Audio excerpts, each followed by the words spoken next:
Good evening and welcome to our virtual Wayland Library event. Thank you so much for being here.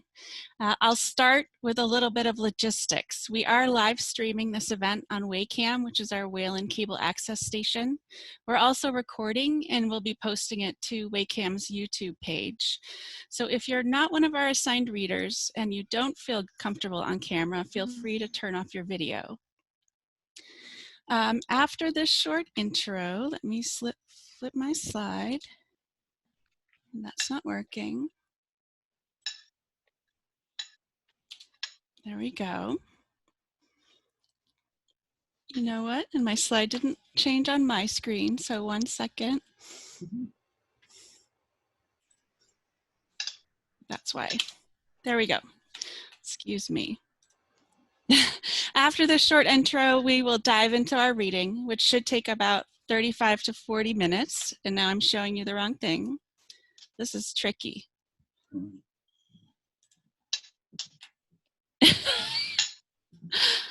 I'm sorry, hold on a second. How am I sharing that?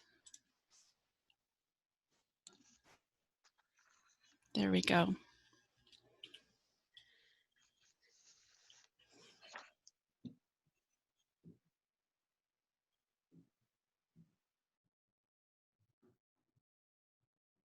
All right, I'm getting there. Okay, so please keep your microphone muted unless you are the reader or the next person in line to read. And we have assigned readers, so if someone's not there, I might call on someone to fill in, but folks should know which paragraph they have. I said please keep your microphone muted. So after the reading, we'll have a short time for reflection and discussion. This is optional. And the live stream and recording will end before that begins, so we're not recording that part. I am sharing the text on screen. You can use gallery view to see multiple faces alongside the slides, or speaker view if you only want to see the reader. And feel free to use the chat box to share your reactions or to post questions. You can also message me, Courtney, if you're having any technical issues. So now I have a little bit of background just to set the stage. Frederick Douglass delivered this speech, officially titled "The Meaning of July 4th for the Negro," on July 5th in 1852 at Corinthian Hall in Rochester, New York. The event was a fundraiser put on by the Rochester Ladies Anti-Slavery Society. They sold tickets to help fund Douglass's newspaper and to support other anti-slavery activities. There were 500 to 600 people in attendance that day. And then I'm going to quote historian David Blight, who gives a good short summary of this moment in history. He says, "Uncle Tom's Cabin had just been published that spring and was taking the country by storm. The country was in the midst of a crisis over the fugitive slave rescues in the wake of the Fugitive Slave Act of 1850. The political party system was beginning to tear itself asunder over the expansion of slavery. It's also an election year. The 1852 presidential election was heating up that summer. The Nativist Party is rising. It's an extraordinary political moment." So one more thing before we get started, I just want to say thank you to Mass Humanities for originating and supporting this program. Thank you to Fran Smith of Community Change Incorporated and to Mary Antes for helping to organize and recruit our readers. Thank you in advance to our readers for volunteering their time and cortisone levels.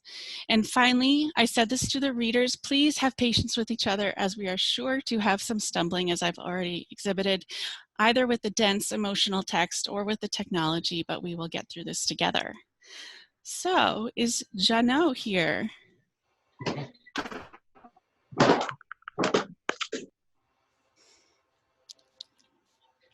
Jeannot?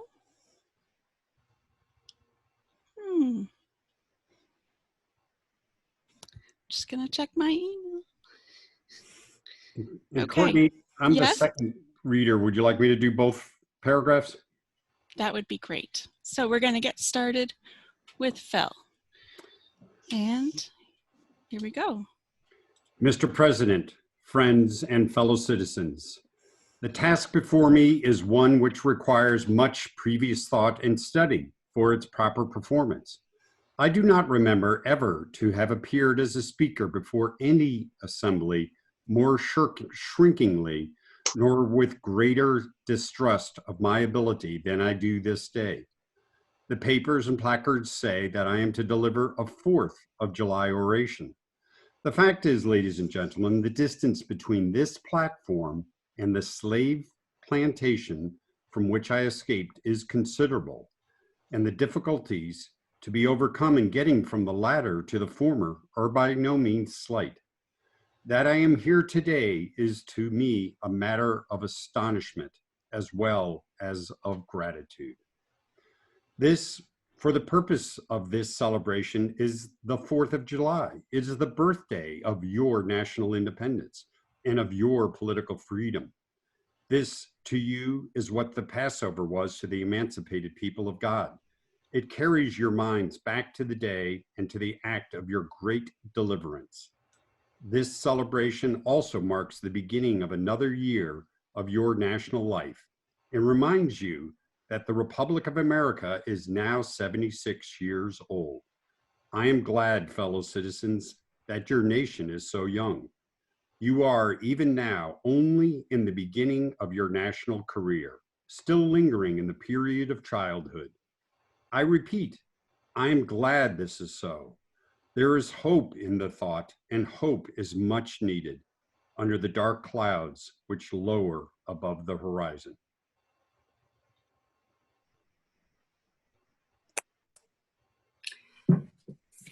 Fellow citizens, 76 years ago, the people of this country were British subjects. The style and title, Your Sovereign People, in which you now glory, was not born then.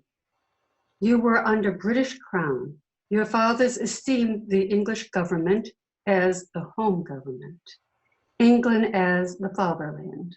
Although a considerable distance from your home imposed in the exercise of its parental prerogatives upon its colonial children, such restraints, burdens, and limitations as, in its mature judgment, it deemed wise, right, and proper.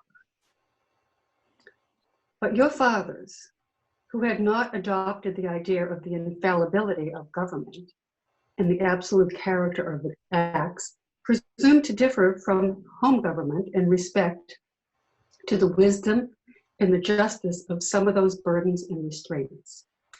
They went so far as to pronounce the measures of the government unjust, unreasonable, and oppressive, and altogether such as ought not to be quietly submitted to.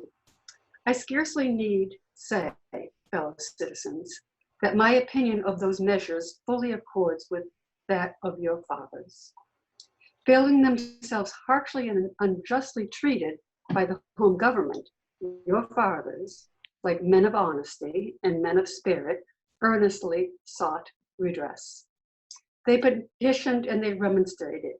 They did so in a decorous, respectful, and loyal manner. This, however, did not answer the purpose.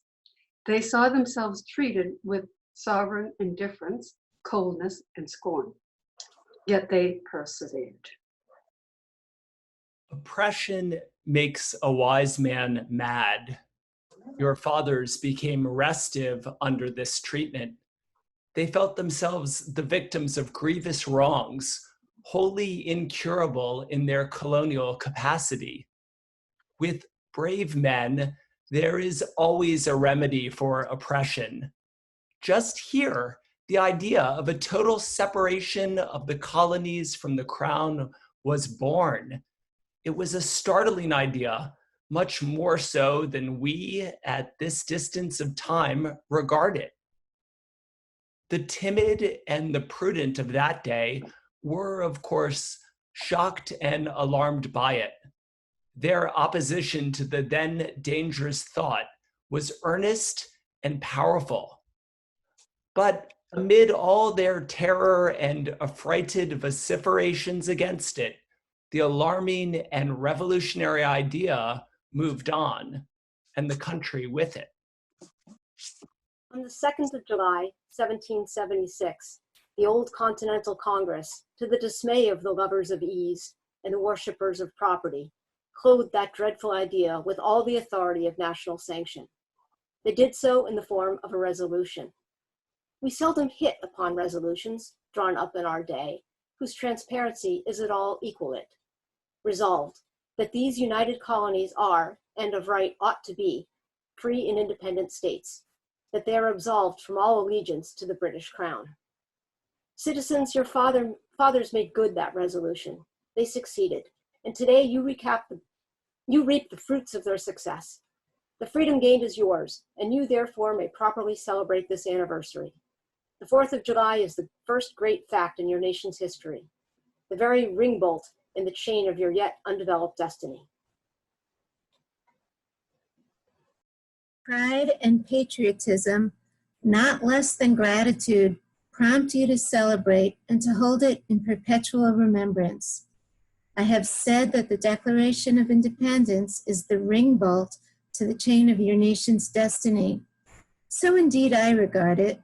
The principles contained in that instrument are saving principles. Stand by those principles. Be true to them on all occasions, in all places, against all foes, and at whatever cost. Fellow citizens, I am not wanting in respect for the fathers of this republic. The signers of the Declaration of Independence were brave men. I cannot contemplate their great deeds with less than admiration. They were statesmen, patriots, and heroes, and for the good they did and the principles they contended for, I will unite with you to honor their memory. They loved their country better than their own private interests, and all will concede that it is a rare virtue that ought to command respect. He who will intelligently lay down his life for his country is a man whom it is not in human nature to despise. Your fathers staked their lives, their fortunes, and their sacred honor on the cause of their country. In their admiration of liberty, they lost sight of all other interests. They were peacemen, but they preferred revolution to peaceful submission to bondage. They were quiet men, but they did not shrink from agitating against oppression. They showed forbearance, but they knew its limits. They believed in order, but not in the order of tyranny. With them, nothing was settled that was not right. With them, justice, liberty, and humanity were final, not slavery and oppression. You may well cherish the memory of such men. They were great in their day and generation. Their solid manhood stands out the more as we contrast it with these degenerate times. How circumspect, exact, and proportionate were all their movements. How unlike the politicians of an hour. Their statesmanship looked beyond the passing moment and stretched away in strength into the distant future. Mark them, fully appreciating the hardship to be encountered, firmly believing in the right of their cause, wisely measuring the terrible odds against them. Your fathers, the fathers of this republic, laid the cornerstone of the national superstructure, which has risen and still rises in grandeur around you. Of this fundamental work, this day is the anniversary. Our eyes are met with demonstrations of joyous enthusiasm. The causes which led to the separation of the colonies from the British Crown have never lacked for a tongue. They have all been taught in your common schools, narrated at your firesides, unfolded from your pulpits, and thundered from your legislative halls, and are as familiar to you as household words. They form the staple of your national poetry and eloquence. I leave, therefore, the great deeds of your fathers to others. My business, if I have any here today, is with the present. The accepted time with God and his cause is the ever-living now. We have to do with the past only as we can make it useful to the present and to the future. Now is the time, the important time. Your fathers have lived, died, and have done their work, and have done much of it well. You live and must die, and you must do your work. You have no right to enjoy a child's share in the labor of your fathers, unless your children are to be blessed by your labors. You have no right to wear out and waste the hard-earned fame of your fathers to cover your indolence. Fellow citizens, pardon me. Allow me to ask, why am I called upon to speak here today? What have I, or those I represent, to do with your national independence? Are the great principles of political freedom and of natural justice embodied in that Declaration of Independence extended to us?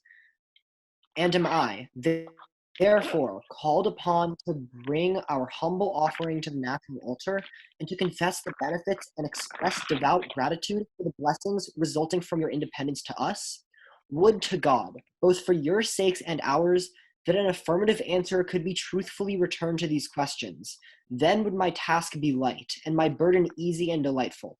But such is not the state of the case. I say it with a sad sense of the disparity between us. I am not included within the pale of this glorious anniversary. Your high independence only reveals the immeasurable distance between us. Blessings in which you, this day, rejoice are not enjoyed in common.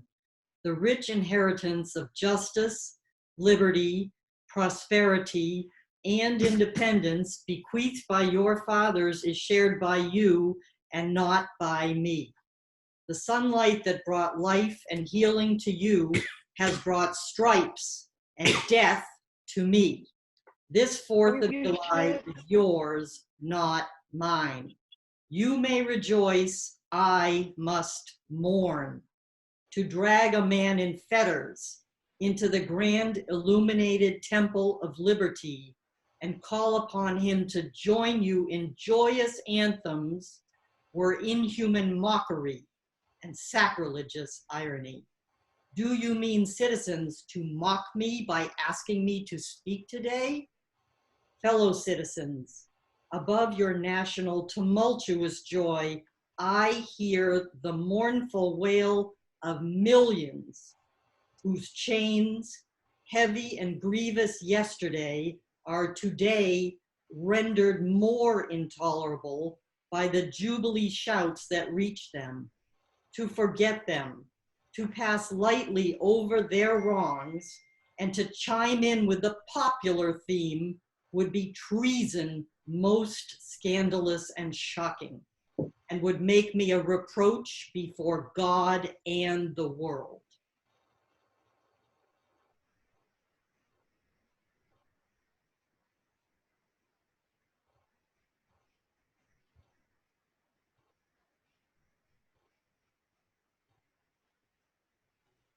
Is April here?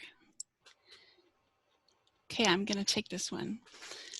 My subject then, fellow citizens, is American slavery. I shall see this day from the slave's point of view, standing here identified with the American bondman, making his wrongs mine.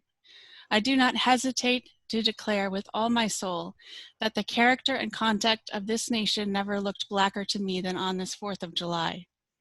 Whether we turn to the declarations of the past or to the professions of the present, the conduct of the nation seems equally hideous and revolting. America is false to the past, false to the present, and solemnly binds herself to be false to the future.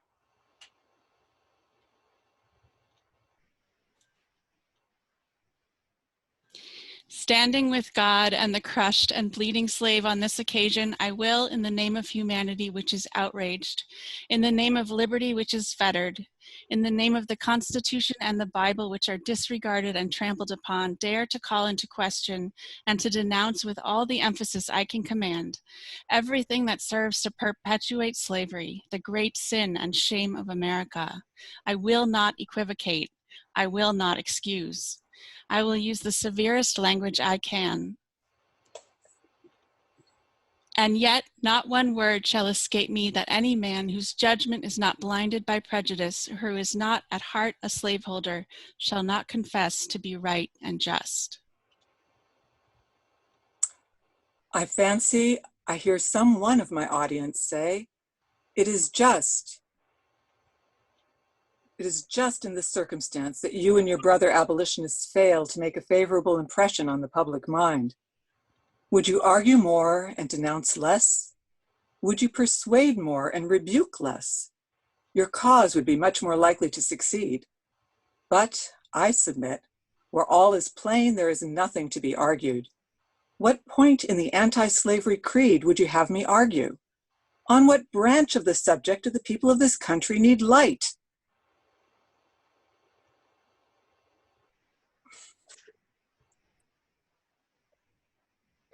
Must I undertake to prove that the slave is a man? The slaveholders themselves acknowledge it in the enactment of laws for their government. They acknowledge it when they punish disobedience on the part of the slave. There are 72 crimes in the state of Virginia which, if committed by a black man, subject him to the punishment of death, while only 2 of the same crimes will subject a white man to the like punishment. What is this but acknowledgement that the slave is a moral, intellectual, and responsible being? Southern statute books are covered with enactments forbidding, under severe fines and penalties, the teaching of the slave to read or to write. When you can point to any such laws in reference to the beasts of the field, then I may consent to argue the manhood of the slave. When the dogs in your streets, when the fowls of the air, when the cattle on your hills, when the fish of the sea and the reptiles that crawl shall be unable to distinguish the slave from a brute, then I will argue with you that the slave is a man. Is it not astonishing that while we were plowing, planting, and reaping, using all kinds of mechanical tools, erecting houses, constructing bridges, building ships, working in metals of brass, iron, copper, silver, and gold, that while we were reading, writing, and ciphering, acting as clerks, merchants, and secretaries, having among us lawyers, doctors, ministers, poets, authors, editors, orators, and teachers, that while we are engaged in all manner of enterprises common to other men, digging gold in California, capturing the whale in the Pacific, feeding sheep and cattle on the hillside, living, moving, acting, thinking, planning, living in families as husbands, wives, and children, and above all, confessing and worshiping the Christian's God, and looking hopefully for life and immortality beyond the grave, we are called upon to prove that we are men. Would you have me argue that man is entitled to liberty, that he is the rightful owner of his own body? You have already declared it. Must I argue the wrongfulness of slavery? Is it to be settled by the rules of logic and argumentation as a matter beset with great difficulty, involving a doubtful application of the principle of justice, hard to be understood? How should I look today in the presence of Americans to show that men have a natural right to freedom? To do so would make myself ridiculous, and to offer an insult to your understanding. There is not a man beneath the canopy of heaven that does not know that slavery is wrong for him.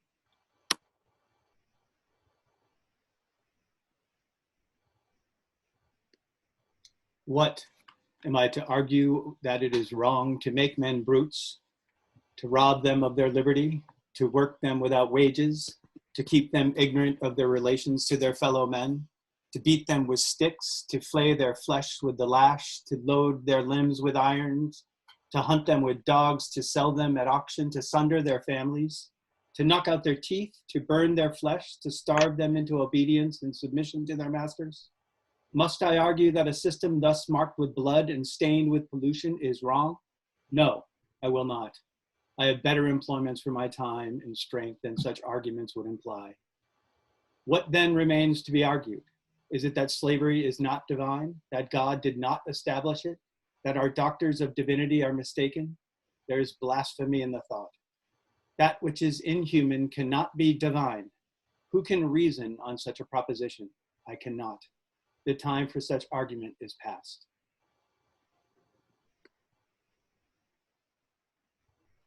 At a time like this, scorching irony, not convincing argument is needed.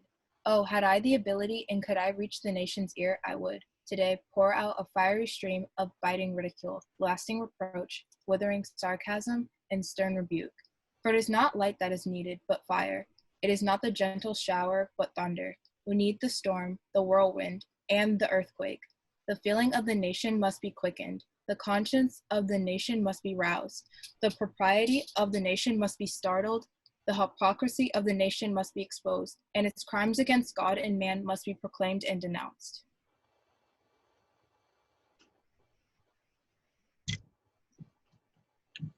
What to the American slave is your 4th of July? I answer.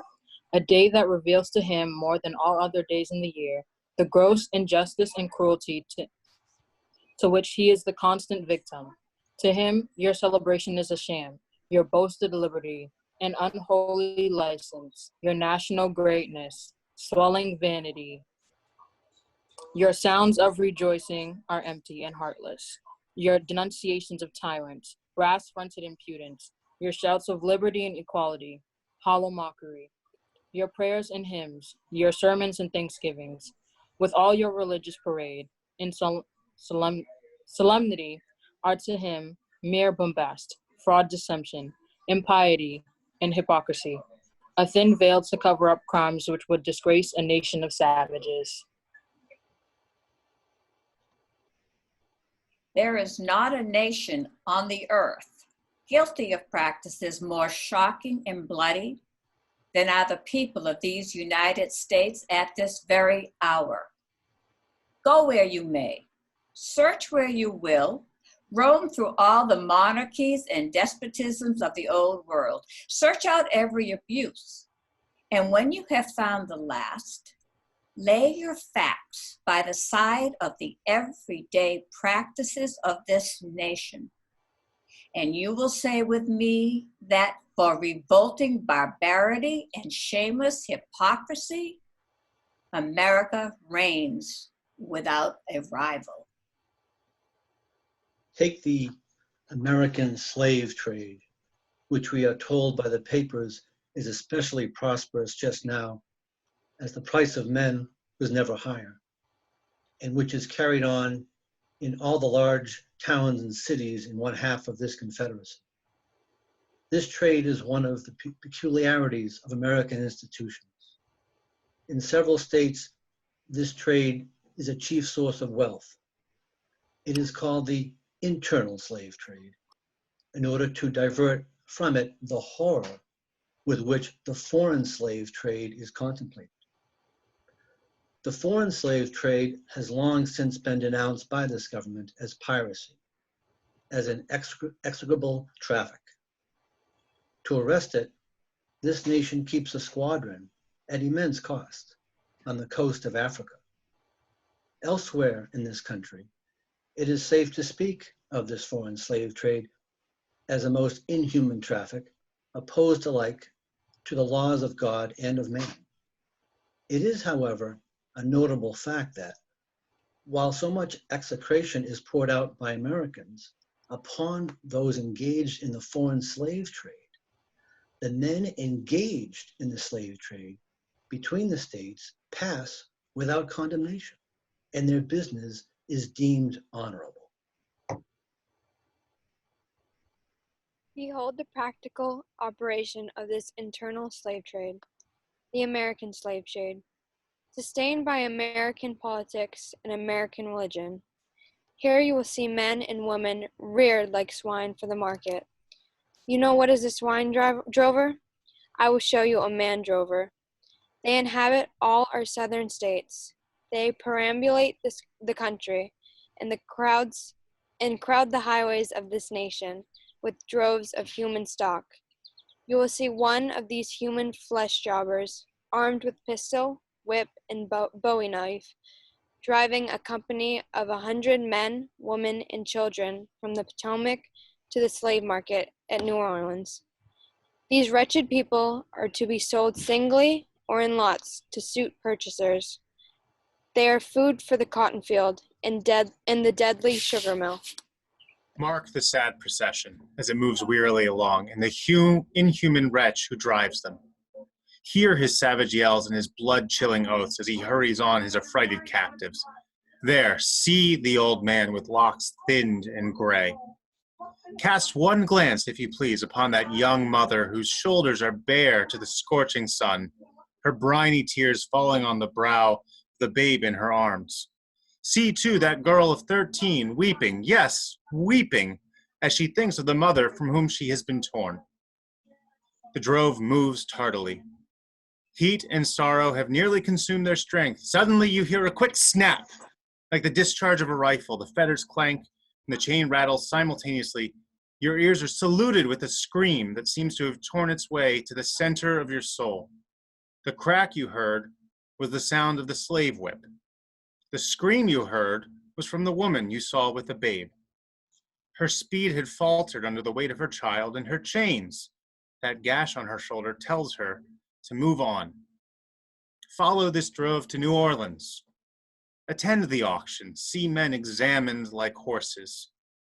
See the forms of women rudely and brutally exposed to the shocking gaze of American slave buyers. See this drove sold and separated forever, and never forget the deep, sad sobs that arose from that scattered multitude. Tell me, citizens, where under the sun you can witness a spectacle more fiendish and shocking. Yet this is but a glance at the American slave trade as it exists at this moment in the ruling part of the United States. I was born amid such sights and scenes. To me, the American slave trade is a terrible reality. The fleshmongers gather up their victims by the dozens and drive them, chained, to the General Depot at Baltimore. When a sufficient number has been collected here, a ship is chartered for the purpose of conveying the forlorn crew to Mobile or to New Orleans. From the slave prison to the ship, they are usually driven in the darkness of night. In the deep, still darkness of midnight, I have been often aroused by the dead heavy footsteps and the piteous cries of the chained gangs that passed our door. Fellow citizens, this murderous traffic is today in active operation in this boasted republic. In the solitude of my spirit, I see clouds of dust raised on the highways of the South. I see the bleeding footsteps. I hear the doleful wail of fettered humanity on the way to the slave markets, where the victims are to be sold like horses, sheep, and swine, knocked off to the highest bidder. There I see the tenderest ties ruthlessly broken to gratify the lust, caprice, and rapacity of the buyers and sellers of men. My soul sickens at the sight. But a still more inhumane, disgraceful, and scandalous state of things remains to be presented. By an act of the American Congress, not yet 2 years old, slavery has been nationalized in its most horrible and revolting form. Mason and Dixon's line has been obliterated. New York has become as Virginia, and the power to hold, hunt, and sell men, women, and children as slaves remains no longer a mere state institution, but is now an institution of the whole United States. The power is coextensive with the Star-Spangled Banner and American Christianity. Where these go, may also go the merciless slave hunter. Where these are, man is not sacred. He is a bird for the sportsman's gun. By that most foul and fiendish of all human decrees, the liberty and person of every man are put in peril. Your broad Republican domain is hunting ground for men. Your lawmakers have commanded all good citizens to engage in this hellish sport.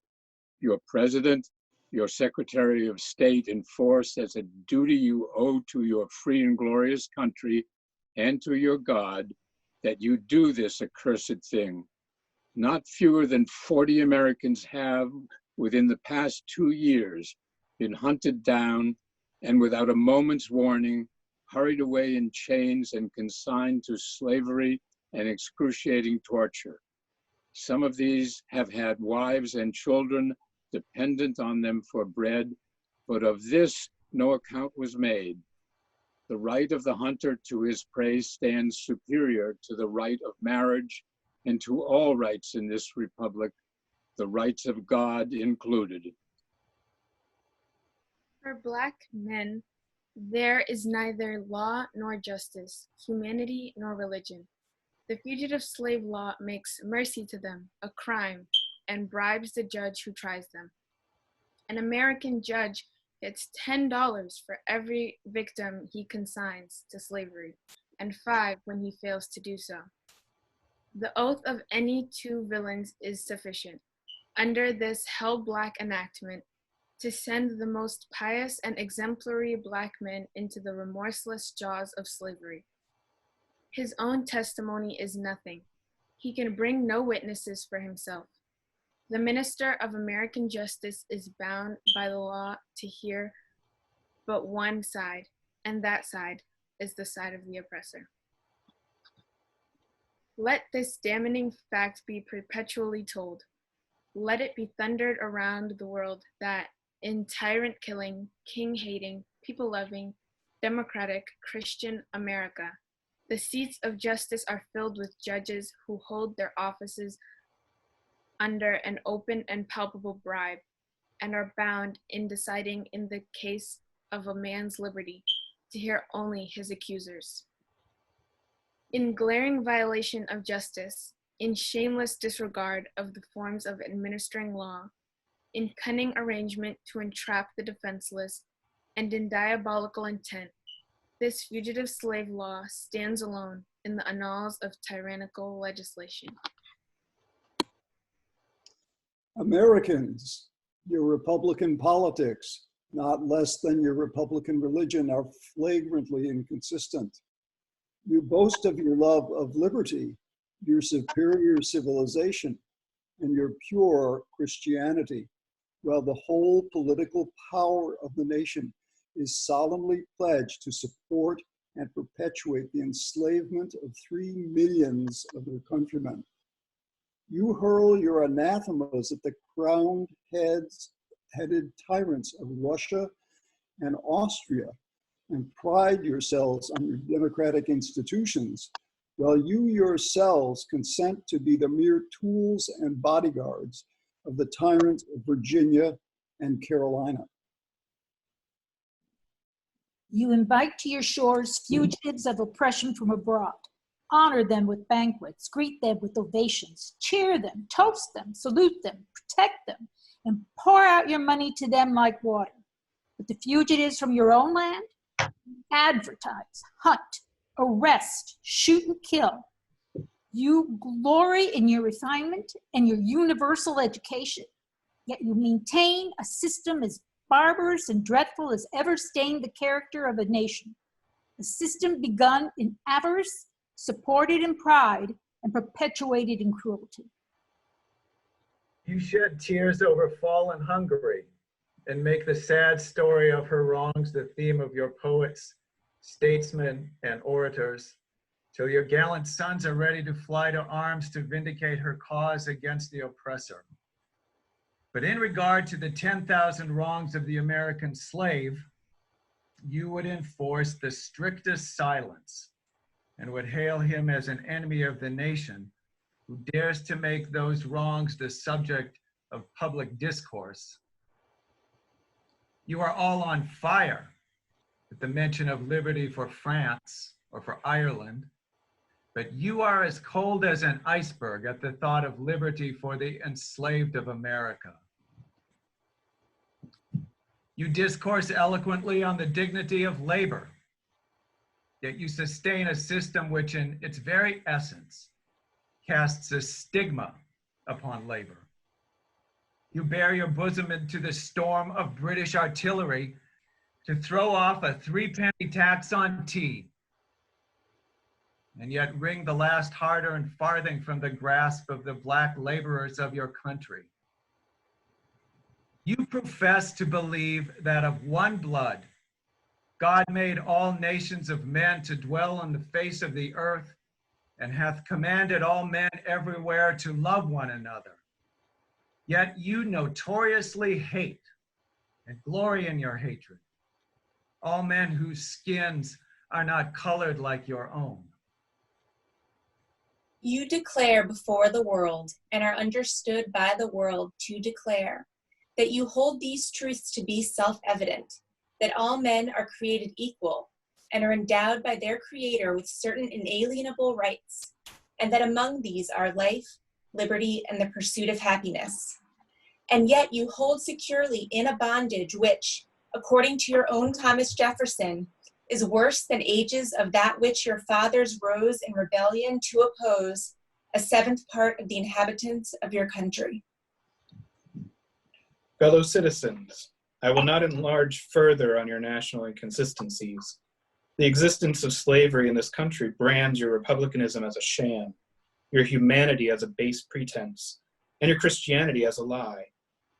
It destroys your moral power abroad, it corrupts your politicians at home, it saps the foundation of religion, it makes your name a hissing and a byword to a mocking earth. It is the antagonistic force in your government, the only thing that seriously disturbs and endangers your union. It fetters your progress. It is the enemy of improvement, the deadly foe of education. It fosters pride. It breeds insolence. It promotes vice. It shelters crime. It is a curse to the earth that supports it, and yet you cling to it as if it were the sheet anchor of all your hopes. Be warned, a horrible reptile is coiled in your nation's bosom. The venomous creature is nursing at the tender breast of your youthful republic. For the love of God, tear away and fling from you the hideous monster, and let the weight of 20 millions crush and destroy it forever. But it is answered in reply to all this that precisely what I have now denounced is, in fact, guaranteed and sanctioned by the Constitution of the United States, that the right to hold and to hunt slaves is a part of that Constitution framed by the illustrious fathers of this republic. Then I dare affirm, notwithstanding all I have said before, your fathers, instead of being honest men I have before declared them to be, were the veriest impostors that ever practiced on mankind. This is the inevitable conclusion, and from it there is no escape. But I differ from those who charge this baseness on the framers of the Constitution of the United States. It is a slander upon their memory, at least so I believe, and others have, as I think, fully and clearly vindicated the Constitution from any design to support slavery for an hour. Allow me this day to say in conclusion, notwithstanding the dark picture I have to this day presented of the state of the nation, I do not despair of this country. There are forces in operation which must inevitably work for the downfall of slavery. I, therefore, leave off where I began, with hope, while drawing encouragement from the Declaration of Independence, the great principles it contains, and the genius of American institutions. My spirit is cheered by the obvious tendencies of the age. Nations do not now stand in the same relation to each other as they did ages ago. No nation can now shut itself up from the surrounding world and trot round in the same old path of its fathers without interference.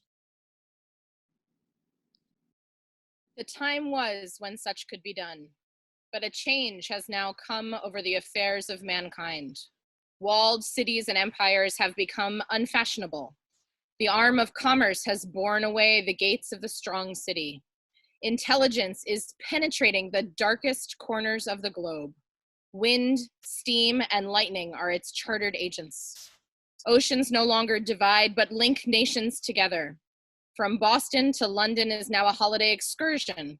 Space is comparatively annihilated.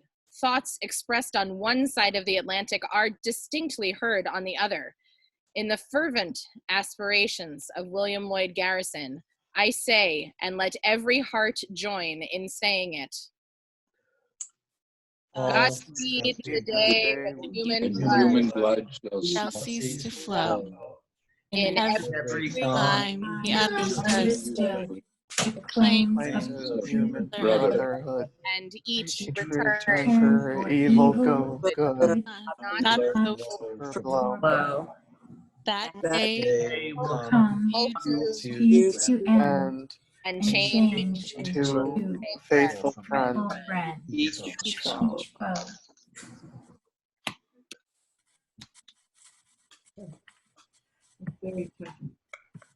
Thank you, everyone.